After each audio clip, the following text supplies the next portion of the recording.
Today we're going to be looking at the Bible, and specifically what on earth it is.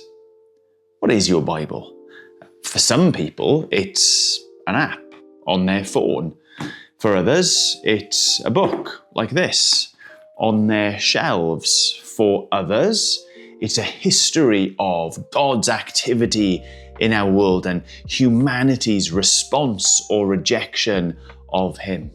The Bible itself gives us a few descriptions. Towards the end of the Bible, the Apostle Paul writes that it's God-breathed, that it's useful. Not long before that, Jesus had declared that it was a source of life and that ultimately it was about Him. Centuries earlier still, in Psalm 1, we're shown that it's a place to spend time, and it's a place that leads us to flourishing. Let me show you my Bible. This is it.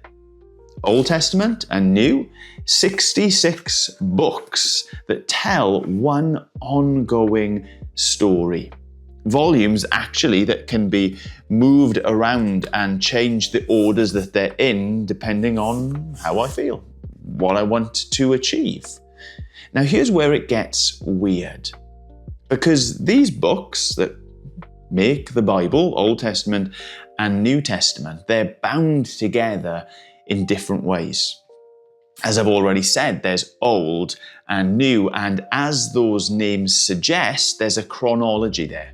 Historically speaking, everything in the Old Testament predates everything that happens in the New Testament. And as modern people, that's often how we think. We usually think of things and reading in strictly chronological ways. You start at the beginning. Let's have a look. Yeah, first one. Yep, there we are, in the beginning. And then you read through it all and you get to the end. Yep, that's the end. But is that what we find when we come to the whole Bible? As I mentioned, they're grouped together in different ways. For example, the Gospels, the stories specifically about Jesus' life and ministry and death and resurrection, they're all packaged together, even though they're replaying the same history. We have in our Old Testaments portions which are chronologically arranged and others that are packed together because of the type of story, the type of writing that they are.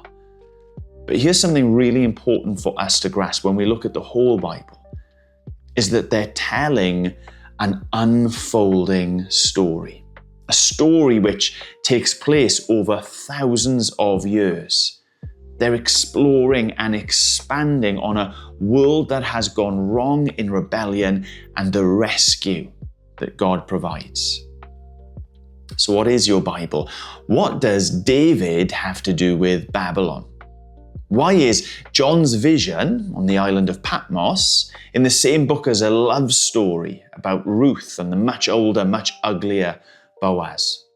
Why are there so many mountains mentioned and such an obsession with trees throughout the scriptures?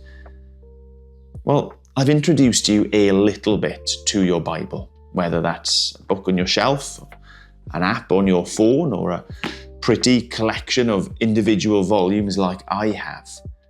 What we're going to do through the remainder of our videos in this series is to take our time, to do the thing that we probably thought our Bibles would do anyway, but start at the beginning and work our way as the story unfolds, from beginning to end. And as we do, we're going to try our best to make note of the important people, the important places, and the important events that we encounter all along the way. Also that this God-breathed, life-giving collections of book can be at work in us to bring us to Jesus, to bring us into flourishing. So let me just finish with a couple of questions. What is your Bible? Literally, where is it that you go to read? But also, what do you think it is? What is it for?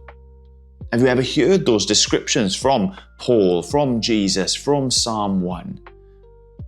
do they make the Bible seem more important or less important in your life?